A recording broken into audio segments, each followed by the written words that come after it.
Brother Jack. You're watching Lights Out TV. So I'm here with Linus Udofia. He's going to explain to me how the whole healthy business works on camp. So, like, how long are you usually in camp for? It's what, 12 weeks, right? Nah, about eight weeks. I've always been in camp for about 8 weeks, to be honest. Yeah. Yeah.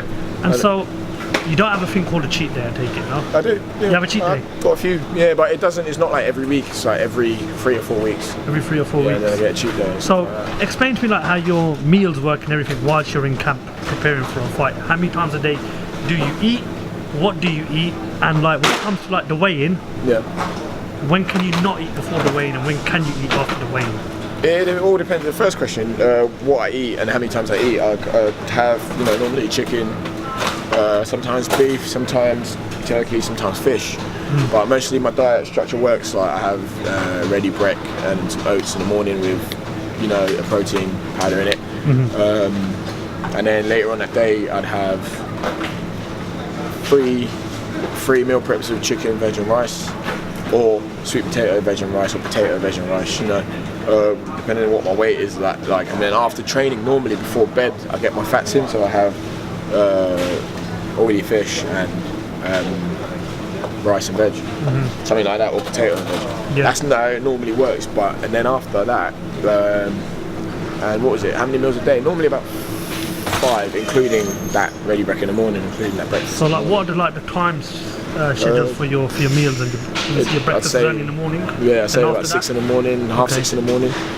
After that, funny enough, after that it's late, like 11, and then 4 o'clock, and then about 6ish, and then last one's about 9, 10, something like that. So like, obviously when you're healthy eating, many people suggest to eat lots of fish, lots of grilled chicken and stuff. Yeah. But to make weight and stay out of good shape, what would you advise to fighters to eat and not to eat? Just, I don't know, don't eat a lot. Sugars aren't your friend. Stay away from sugars. Just eat relatively healthy and clean, and kind of, depending on who you are, watch your, you've got to make sure you've got your macros right, you've got to make sure your carb intake's right for who you are. You're better off, getting professional advice for it if you have trouble making weight or fluctuating in weight and up and down. But just eating healthy and just staying away from like sugars and things like that are the best thing I'd say, and don't drink. So obviously when it comes to like fight week, every fighter has to do a weigh-in. Yeah. So let's say it's done 1-2 days before the weigh-in. Yeah. How much do you actually eat them 2 days before the weigh-in, just to be careful on making sure you actually make weight? Yeah, I cut my meals down from like 5 to maybe about 4. I still keep the same meals, but I just kind of cut it down. I cut the amount of carbs I'd have in there. I probably cut it down from 100 grams of carbs, of the actual rice, to like 50, 75, do you know what I mean? Like, I just cut it down carefully so I can come down. Normally what I try and do is I come below my weight in that fight week, and then so when it gets to the fight day and the weigh-in, I can actually eat up, so I'm not actually depleting anything. That's always the plan. That's always the safest and best way to do it, so you're not really starving yourself, because your body only gets a limited amount of time before you actually have to get in the ring. Yeah, obviously there's probably one of the worst feelings in boxing must be not making weight. I can tell. I've seen it happen.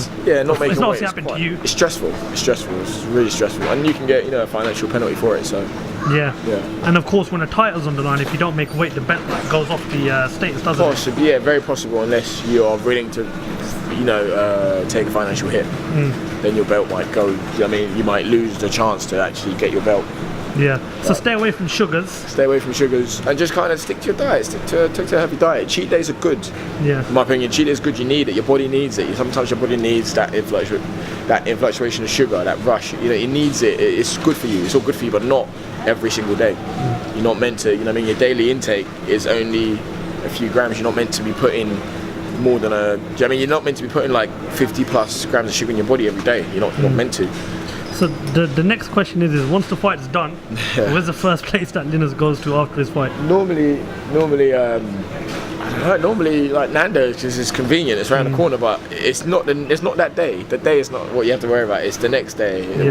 I'll go everywhere. Five Guys. Yeah, you know what? A lot of fighters that I've spoken to and I've watched interviews for, they love Five Guys. Boxers are massive fans of Five Guys. I like it because it's got a really, the buns on the burgers. They're really. It's not the actual burgers. I like the bun. I like a wet bun, like a soggy bun. If that makes sense. Yeah. I like that, and they give me shitloads of fries.